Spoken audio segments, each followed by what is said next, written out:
The station called Veeler's Cradle sat between two stars, and it was the kind of place that made most people feel very small. Its corridors were tall and carved from pale stone minted out of a dead moon. The lights were soft and golden. The air smelled like something between metal and rain. Ships from a dozen different civilizations were docked at its ports on any given day, and the halls were always full of delegates, soldiers, traders, and spies, moving in every direction. Corporal Owen Reeves had never been anywhere like it in his life. He stood near the entrance of the main hall with a duffel bag over one shoulder and a cup of instant coffee in his hand. He was not particularly tall. He was not broad or decorated or impressive in any way that this station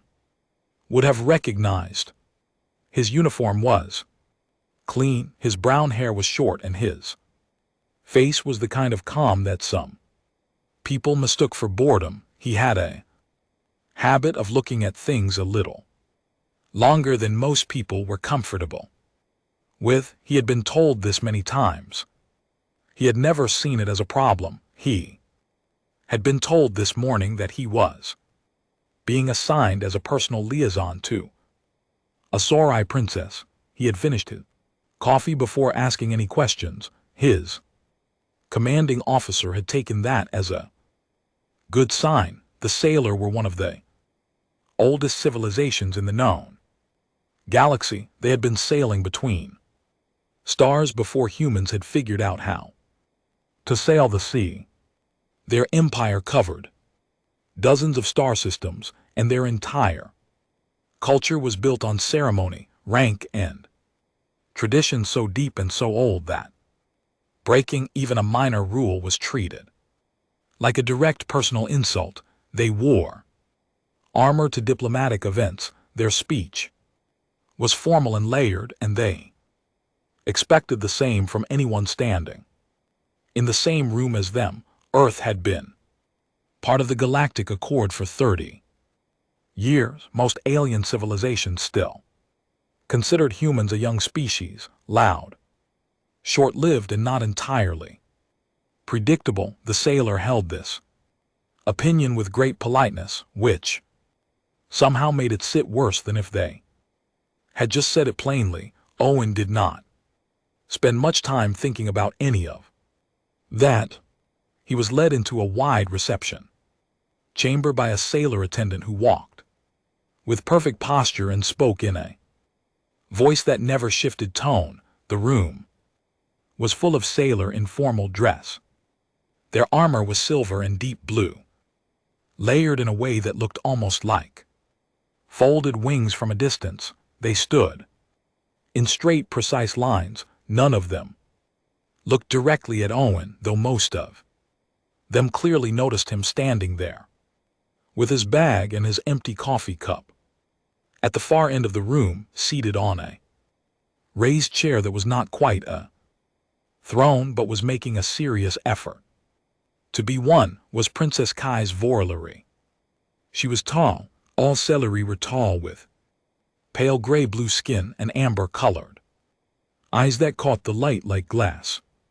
Her armor was more decorated than the others in the room, with markings along the collar that Owen had been briefed meant she was the third heir to the imperial throne. She sat very straight and looked at him the way a person looks at a piece of furniture that has been delivered to the wrong room. The ceremony began. A senior official read aloud from a long scroll in a language Owen did not fully speak. A small translator pressed near his ear converted the words in a quiet whisper.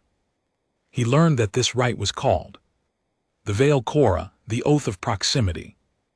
Under Sorai law, it meant he was now her shadow. He was expected to be present wherever she was, to act in her interest, and to never leave her side without formal release. Abandoning a royal under the Veil Korra was considered a capital offense in Sorai culture. Owen nodded. When he was supposed to nod, he said the required words in the broken sailor he had practiced on the transit ship for 4 days. The hall gave a low sound that the translator told him was the sound of formal acceptance. Nobody smiled. Kais did not speak once. During the ceremony, she watched him with the same flat measuring expression. The entire time, when it ended, she rose, inclined her head by exactly the required degree, and walked out of the room without looking back. Owen was shown to his quarters. The room was comfortable and well furnished with a wide window that looked out into open space. He set his bag down, looked at the view for a long moment, then went and sat in the corridor just outside. The room was too quiet, and he had never slept well in rooms that were too quiet. A young sailor aide found him sitting against the wall an hour later, drinking from a second cup of coffee he had somehow produced from his duffel bag. The aide stared at him for a long, uncertain moment, then asked in careful, human standard language whether something was wrong with the room. Owen told him the room was perfectly fine. He just liked sitting where he could hear the station move. The aide left quickly. He filed a report. About it 2 days went by. Owen moved through the station without hurry, learning the layout of the corridors, watching how the sailor staff operated, noting which areas were busy and which ones were not. He ate in the communal halls and drew stairs every single time.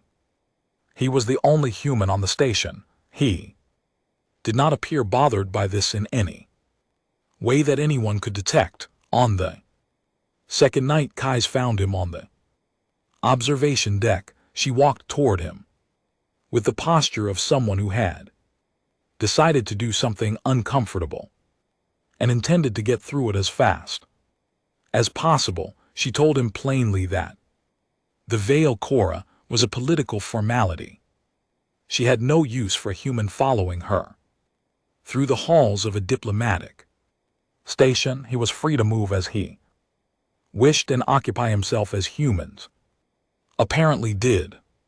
Owen listened to all of it without interrupting. Then he said, "I go where you go, Your Highness." "That's the deal." She looked at him. "I have just told you it is not necessary."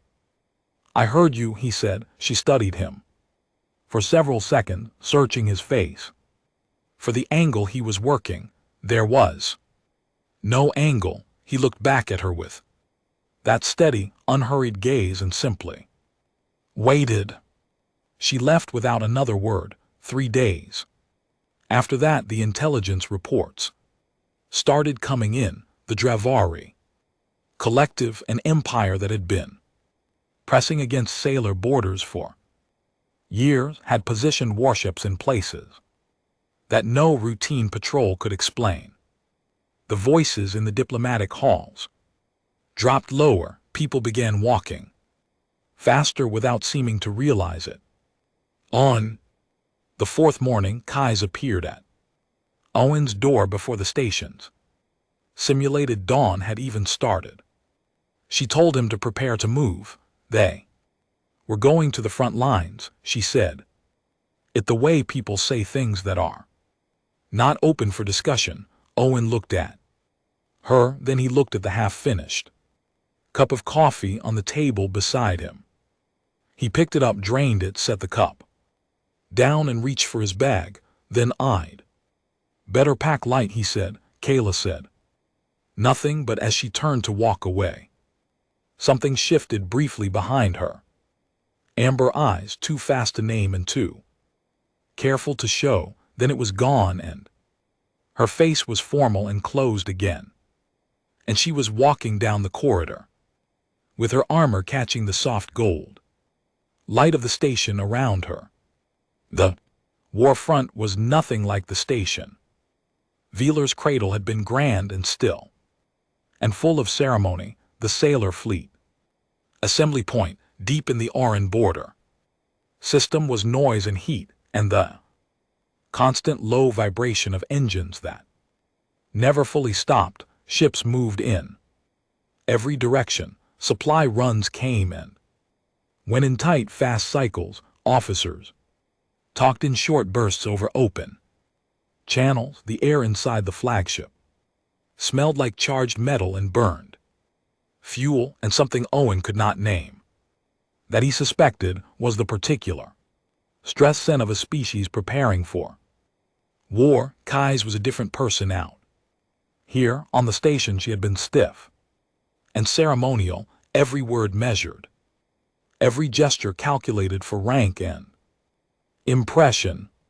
Here she moved through the bridge of her flagship like someone who had been built for exactly this. She made decisions fast and without hesitation. She spoke to her officers in clipped, direct terms. She reviewed battle maps for hours at a time without sitting down. Her generals listened to her without question, and not simply because she was royalty. They listened because she was right, and she had been right enough times that everyone in that fleet knew it. Owen watched all of this from whatever corner of the room he had been quietly assigned to.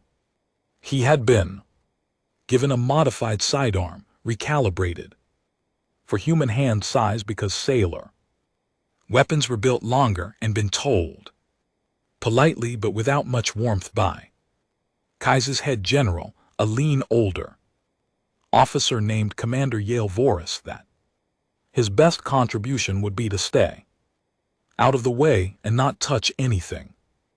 Owen had said, understood. He was not in a hurry to prove anything. He watched, he listened, he took notes in a small paper notebook he carried in his chest pocket, actual paper which several sailor crew members found deeply confusing. He studied their battle formations, their communication patterns, the way they moved in tight corridors under pressure. He was not trained in sailor doctrine and had no intention of pretending otherwise.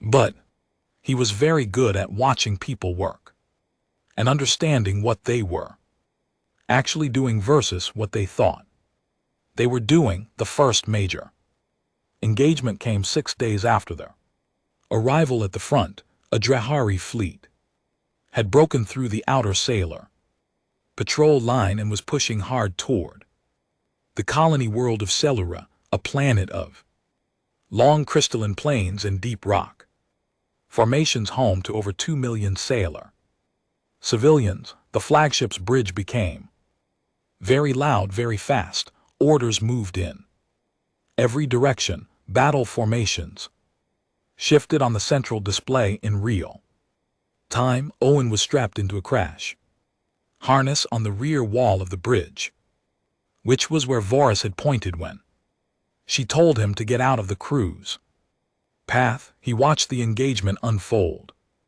on the displays from there.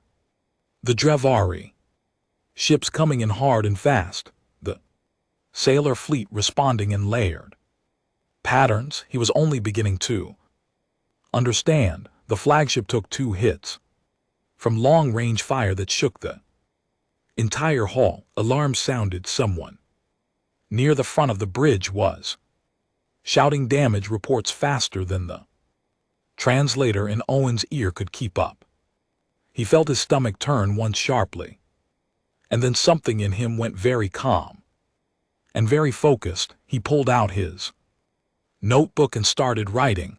The naval battle broke in the sailors' favor after about 2 hours, but the Drahari ground forces had already reached the surface of Sora. 3 days later, Kais led a contingent down to the planet to reinforce the ground defense.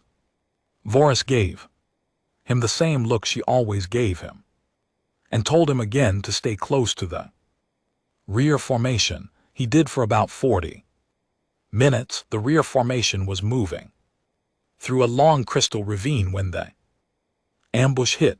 Dravari units came from the high ground on both sides, firing down with weapons that shattered the crystal formations into blinding sprays of fragments. The sailor soldiers went to ground fast and in good order, but the ravine was a trap, every angle of return fire was blocked. The unit was pinned and unable to move. Owen had already stopped listening to the order about the rear formation. He had been watching the ravine walls for the past 10 minutes, while everyone else was watching the path ahead. He had noticed a collapsed section about 60 m back where the crystal had fallen in a way that created a low broken corridor running parallel to the ravine, just wide enough for one person moving on their hands and knees. He went into it without telling anyone. He came out on the far side of the ambush position below and behind the Dravari unit on the right flank from an angle that their positioning had never accounted for because no one in their command structure had apparently considered that someone would crawl through 40 m of broken crystal rubble in the dark to get there. He hit their flank with what he had. It was not elegant. It was not by any military doctrine that the Siori taught or the Dravari had prepared for. It was improvised, noisy, and worked exactly well enough to break the ambush formation and give the pinned Salori unit a window to move. In the chaos of the flank breaking, he dragged 2 wounded Sarai soldiers back through the collapsed section with him. One of them was nearly twice his body weight. He managed it anyway, though not without considerable difficulty and a great deal of pain to his shoulder that he chose not to mention. That night in the field command post on the surface of Selura, Kais reviewed the engagement data from the body cameras her soldiers wore. She watched Owen's footage in silence and watched it again. Then she set the display down and was quiet for a long time. Later she passed Owen in the corridor. Outside the command room, she stopped. She looked at him, at the scrape across his jaw, at the way he was holding his left shoulder slightly too still. She said, "Owen Reeves." It was the first time she had used his name, not the human, not the liaison. His name, Your Highness, he said. She looked at him for another moment, then she walked on. It was not much, but Owen had spent enough time watching people to know what it meant. 2 weeks later, the war shifted. The Dravari launched a massive push through the sailor left flank, collapsing 3 border systems in 4 days. Kais was ordered to take a strike force deep into Dravari-controlled space and destroy a critical command relay that was coordinating the entire enemy advance. Without it, the Dravari could not hold their push together. With it, they would break through to the core sailor systems within a month. It was a mission with a very clear objective and a very poor chance of the people on it coming back whole. Owen had already started reviewing the mission parameters. When the communication came in, it arrived on a secured Earth channel, direct from Galactic Affairs Command. Back home, his name, his rank, his assignment code in order to report to the nearest Earth extraction point. Within 6 hours, his presence at the front was being used by Dravari diplomats as a political argument. They were claiming Earth was an active combatant in a war it had no standing in, and that his position was being used to push for sanctions against humanity's seat in the Galactic Accord. He was to leave immediately. No discussion, no delay. Owen sat with that communication for a long time. Kais found out through Voris. She came to find him in the corridor outside the crew quarters, and, for the first time since Wheeler's cradle, she did not look certain. She looked like someone standing at the edge of something they had not expected to be standing at. She did not beg, she did not command. She asked him quietly in a voice that had more layers in it than she probably intended whether he was going to go. He looked at the floor between them. He looked at her. The corridor was empty and the ship was humming quietly around them, and there was nothing diplomatic or formal about any of it. By morning his quarters were empty and the extraction point had logged a single human departure. Kai stood in the corridor outside his empty room for a moment, then she turned, walked to the bridge, and began preparing her strike force for the most dangerous mission of her life. She did not speak his name again. The soldiers on the flagship said the human had run. They said it quietly in the way people say things they are not entirely sure are true, but what to believe, because the other explanations are more complicated. They said the humans were young and soft, and that the war had been too much for him. They said the veil Cora had been a political ceremony and nothing more, and that what happened was expected, and that it was a lesson in why humans could not be trusted with sacred oaths. Kai said nothing. She studied her maps and ran her briefings and led her strike force out toward Drevari space, and she did not speak about Owen Reeves at all. What none of them knew was that Owen Reeves had not gone home. He had reported to the extraction point exactly as ordered. He had signed the departure log and walked to the docking bay and sat down in the transit shuttle that was taking him back to Earth controlled space. Then he had picked up his bag, walked off the shuttle, and gone in a completely different direction. The shuttle departed without him. The departure log showed him as extracted. No one checked further. He reached a small, poorly lit station on the outer edge of salary space.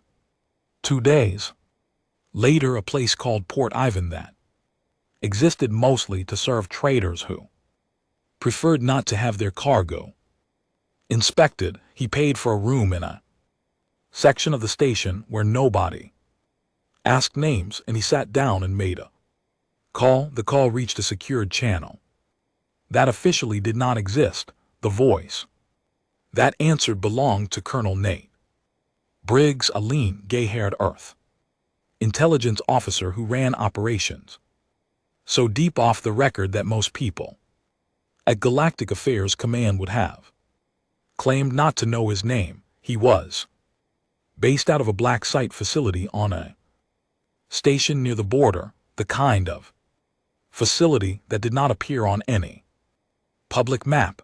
Owen told Briggs what he needed. Briggs was quiet for a long moment. Then he said, "You understand that if this goes wrong, Earth cannot acknowledge you in any way?" Owen said. He understood. Briggs said, "And you understand that it will probably go wrong?" Owen said he understood that. To another pause. Then Briggs said, "I'll have Dana pull the grid schematics for the relay. You'll have them in 6 hours." He paused one more time. "Owen, you're missing 2 fingers if this goes the way I think it's going to go." Owen said he would try to keep his fingers. The signals officer, Dana Flores, was 29 years old, sharp-eyed and almost entirely sleepless for the 3 days that followed. She worked out of the black site facility with Briggs running transmissions through channels that went nowhere on any Dravari scanner because the frequency had been built by 19-year-old engineering student at a university in Ohio during a late-night project that no one had bothered to classify, which meant no one had ever bothered to look for it. Dana pulled every piece of data she could find on the Dravari command relay, its position, its defensive grid, its patrol schedule, the shift rotations of its security personnel. She rooted it in fragments to deep space drop point that Owen would pass through on his route. She told Briggs on the second night he's going to get himself killed. Briggs told her that Owen knew that. Dana looked at her screen and kept working. Owen crossed into Dravari controlled space using forged travel credentials and a translation implant he had purchased from a vendor on port. Ivan, who did not ask what it was for, he boarded a Dravari civilian cargo transport as a listed maintenance technician from a neutral system contracting firm. The credentials were good enough for the first two checkpoints. At the third, a border officer on routine patrol looked at him for a few seconds longer than the others had. The officer said something in Dravari that the implant translated as, "You blink wrong." What followed was not graceful.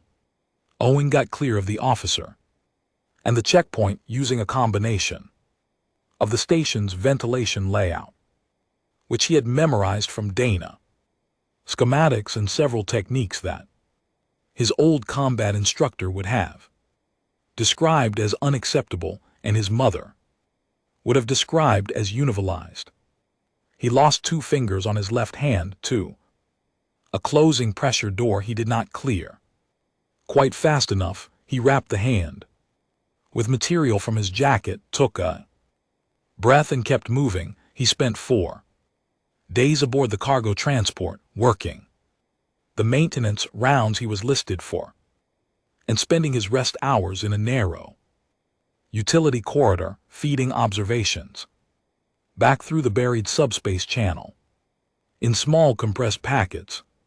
He mapped the relay's external defense grid by watching it from the transport's cargo bay windows during scheduled approach runs. He timed the patrol intervals. He noted the blind spots in the coverage pattern. There were 3 of them, and they existed because whoever had designed the grid had clearly never considered that someone might approach from the direction of the relay's own supply chain. The data went out in pieces. Dana received it on the other end and assembled it the way a person assembles a puzzle in the dark, carefully without being certain of the final picture until the last piece arrived. When the last piece came in, she looked at what she had. She checked it against everything she knew about Dravari defense architecture. Then she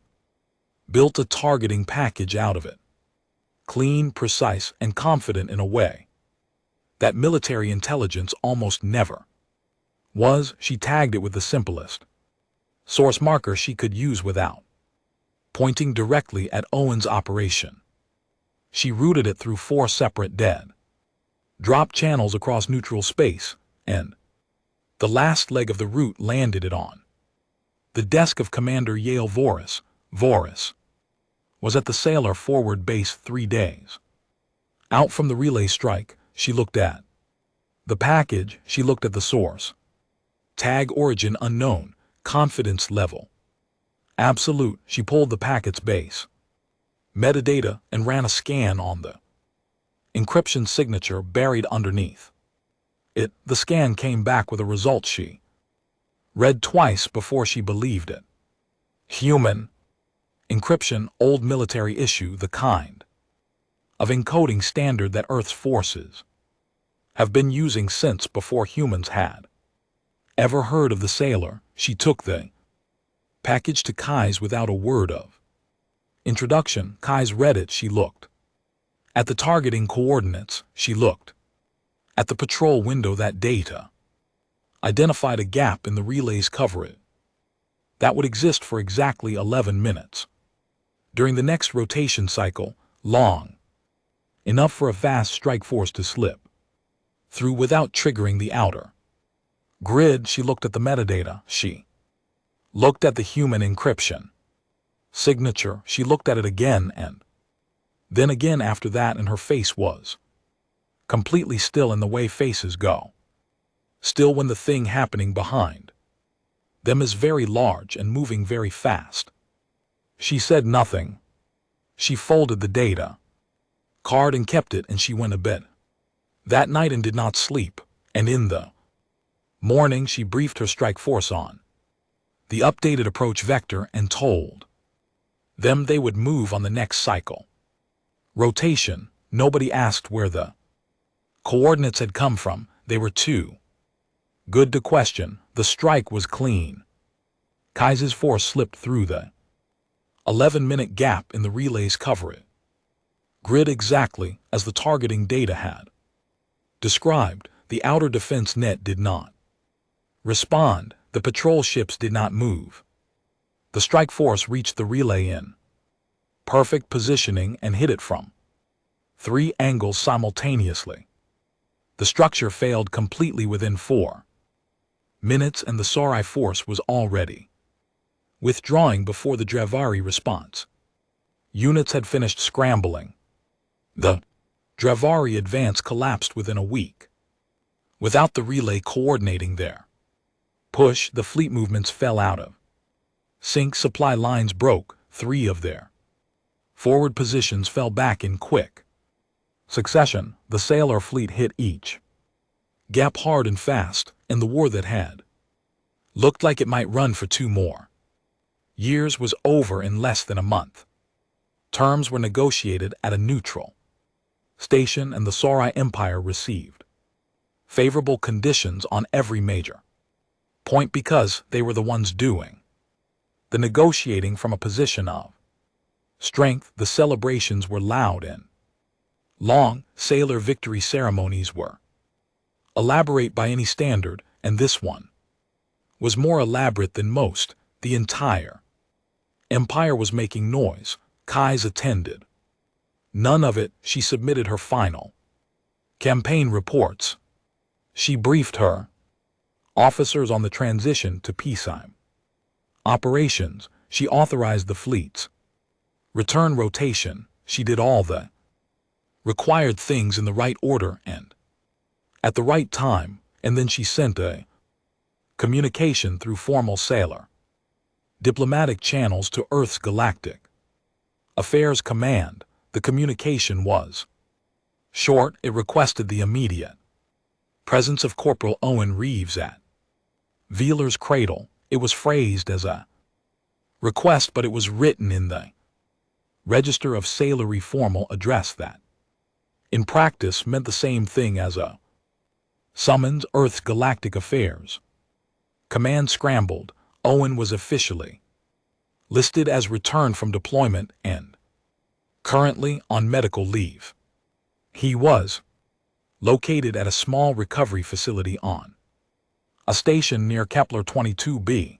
The facility confirmed he was there, that he was recovering from a hand injury, and that he was in the middle of eating something from a container when the priority communication reached him. He was told to report to R's Cradle immediately. He asked no questions. He put down the container, picked up his bag, and went. He arrived at the station 3 days later. The docking bay where his shuttle came in was lined on both sides by sailory honor guard in full ceremonial armor, deep blue and silver, standing completely still. Owen stepped off the shuttle with his bag over his good shoulder and his bandaged left hand at his side, and looked at the 2 rows of tall armored aliens waiting for him. "Hey?" asked the nearest one in a quiet voice. Whether he was being arrested, the honor guard did not answer. They turned and walked, and Owen followed them because there was nothing else to do. He was led to the grand reception hall at the center of the station, the same hall where the veil chorus ceremony had taken place months before. The room was full. Sailory and full formal dress filled the Space from wall to wall, senior military. Officers stood in rows along the sides. Political officials stood near the front. The ceiling was high and lit in warm gold, and the room was completely silent when Owen walked through the doors. He was still in his patch travel uniform. His bandaged hand was held carefully against his side. He had not slept well on the transit ship, and it showed in his face.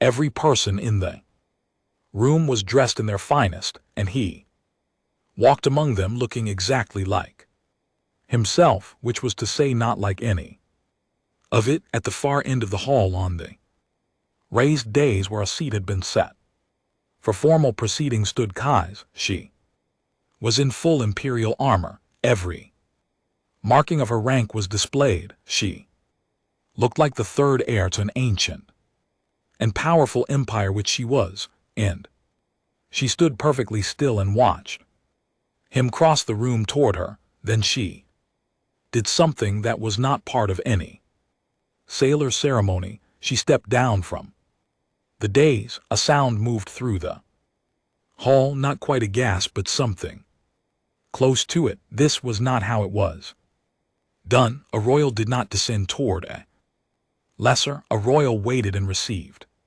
The senior lorekeeper near the back of the room looked briefly as though he might faint. Kais walked to the center of the hall floor and stopped. She was taller than him by half a head, and she looked at his bandaged hand for a long moment, and then she looked at his face.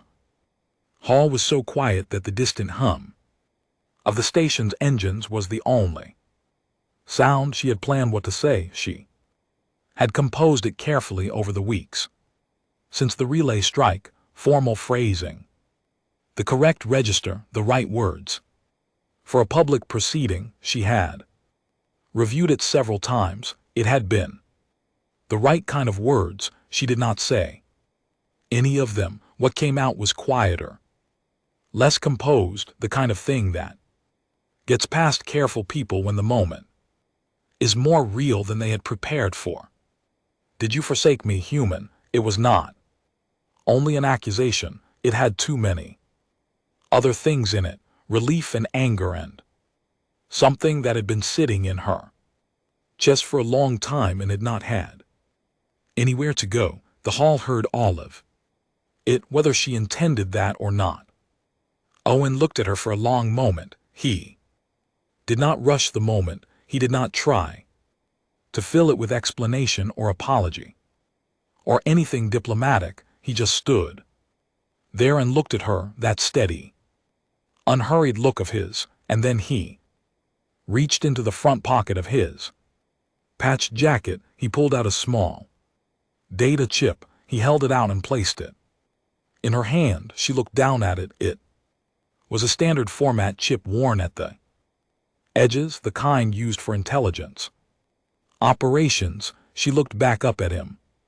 He said, "Ask Commander Voris what that is." Voris was present. She was standing near the left side of the hall with the other senior officers, and every person in the room turned to look at her. When Owen said her name, Voris stood very still for a moment. Then she straightened and met Kais's eyes, and the look on her face was not the look of someone who did not know what was on that chip. Kais looked at the chip in her hand. She looked at Owen. He was not nervous. He was just waiting the way he always waited, patiently, with that particular stillness that had confused her from the very first day. She closed her hand around the chip, around them. The grand hall held its breath. Commander Yale Voris walked to the center of the hall, and she did not look at the floor once. She had the posture of someone who had decided to tell the truth completely and was prepared to accept whatever came after it. She stood beside Owen and faced the gathered hall, and she spoke clearly and without any of the careful softening that official reports usually carried. She told them about the data package. She told them it had arrived at the forward base 3 days before the relay. Strike routed through 4 separate dead drop channels across neutral space, carrying targeting coordinates of a precision that no Salori intelligence team had been able to produce in 6 weeks of trying. She told them that the source was tagged as unknown, but that the encryption buried in the metadata was human, old Earth military encoding, not used in any official capacity, the kind of signature that only appeared when someone was working entirely off the record. Then she told them the rest. She had spent the week since the war's end piecing together what she could find, using contacts she had quietly built with a certain Earth intelligence officer who had been very selective about what he confirmed and what he did. Not Owen had not gone home, he had gone into Dravari space alone, without orders, without authorization, and without anyone on the sailor side knowing he was there. He had spent days aboard a Dravari civilian transport, mapping the relay's defense grid from the inside, feeding data through a frequency that Dravari scanners had never been built to detect. He had been caught. Once he had lost 2 fingers on his left hand in the process and had kept working. The hall was completely silent while she spoke. Voris finished. She stepped back. The room sat with what it had just been given. The senior political officials near the front looked the way people look when they have said something dismissive about someone in public and have just been shown in front of a very large audience exactly how wrong they were. Several of the military officers were looking at Owen with an expression that was much harder to describe.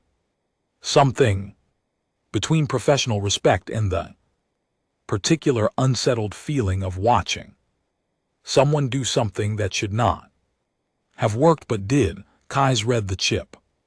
She had a small reader in her palm. She had brought it because some part of her had known she might need it. The chip held a full record of everything Voris had described, documented in the clipped and careful language of a signals officer who had been awake for 3 days and was absolutely precise about every detail. It included the fragment transmissions Owen had sent, time-stamped and sequenced. It included the note Dana Flores had logged when the final piece of data came in, which said simply, "Complete package ready, she owes him something when this is over." Taylor read it once, then she looked up at Owen. His expression had not changed. He was standing with his bag still over his shoulder because he had not been given anywhere to put it, and he looked like someone who had shown up to a formal occasion without being told it was formal and had long since stopped being bothered by that. The senior lorekeeper of the hall, an old sailor in deep blue robes who was responsible for interpreting matters of sacred law, had been consulting a small text since Voris finished speaking. He came forward now and delivered his finding in a thin, slightly trembling voice because he had been a lorekeeper for 40 years and had never delivered a finding quite like this one. A veil Cora, he said, required the shadow to never abandon the Royals' cause, not to stay physically present at all times, but to never turn away from the obligation of her protection and interest. He had reviewed the record. He found no evidence that Corporal Owen Reeves had ever done so. He had pursued it by a route that no sailor law had anticipated, through means that no sailor doctrine had written rules for, a direction that no one had fought to guard against. The oath the lawkeeper concluded had not been broken. The room exhaled. Then Kais looked at Owen and asked him to speak. He looked around the room for a moment. He was not a man who had ever been comfortable with ceremony and being asked to address a full sailor. Formal gathering was the kind of thing that made most humans want a place to sit down. He stood where he was and looked at the floor briefly, the way he did when he was organizing his thoughts, without making it obvious. Then he looked up and said four things, one after another, plainly and without decoration. I went where she needed me to go. I did what she needed done. Nobody gave me permission. I didn't ask for it. He said nothing after that. Those four sentences moved through the hall the way things move through a room when they land differently than anyone expected. The Salori political officials looked at each other. The military officers stood a little straighter. The lorekeeper very quietly wrote something down. Those four sentences were eventually recorded in the Salori Imperial Archive, not in the military section, in the section reserved for things that changed how the sailor understood a thing they thought they already knew. Later, after the formal proceedings had ended, after the officials had filed out and the officers had been dismissed and the honor guard had stood down, Kais found Owen on the observation deck. She had looked in three other places first. Out of principle, he was sitting against the curved window with his good hand resting on his knee and his bandaged hand held loosely in his lap, looking out at the stars the same way he had looked at them from this same deck on the very first night.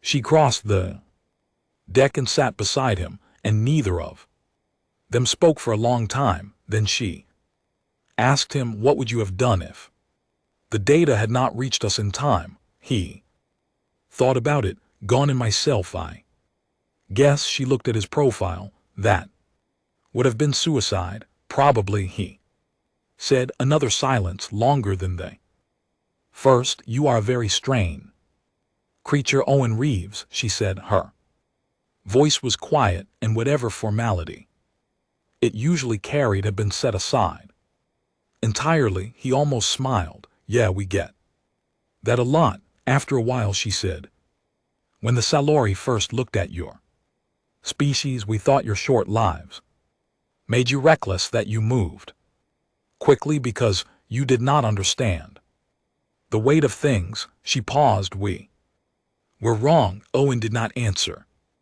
immediately. He was looking at the stars the way he always did, like they were somewhere he had not been yet, like they were something to move toward. "We move quickly," he said, "because we know the weight of things." She was quiet after that, far away from ours cradle in a briefing room on a neutral accord station near the galactic core. A Salori diplomatic envoy was presenting the war's aftermath to a full session of the Galactic Accord. Senior delegates from 31 civilizations were present. Debrief covered the Dravari withdrawal, the terms of the peace agreement, and the factors that had led to the Sorai victory. One delegate, a senior official from the Murath consortium who had never found much to admire in humanity, raised a point of inquiry. He noted that the decisive targeting data for the relay strike had carried a human encryption signature. He asked how that data had been produced and how it had arrived in Siori hands. The envoy looked at her notes. She looked up. "A human sent it," she said, "from inside Dravari's space." The delegate asked. His tone made clear that he found this unlikely. "Yes," the envoy said. "How?" he asked. Envoy considered the question. She had reviewed the full record. She had read Voris's report and the signals logs and The Lordkeeper's ruling, she had read. Owen's 4 sentences which had already been quietly circulating through Sorai diplomatic channels for 2 weeks. She folded her hands. We are still determining the answer to that, she said. The delegate looked unsatisfied with this answer. Several others at the table exchanged glances, 2 of them from civilizations that had made quiet, dismissive comments about humanity at previous sessions, said nothing at all, and looked at the table in front of them. The question was never fully answered in any official record. That was in its own way in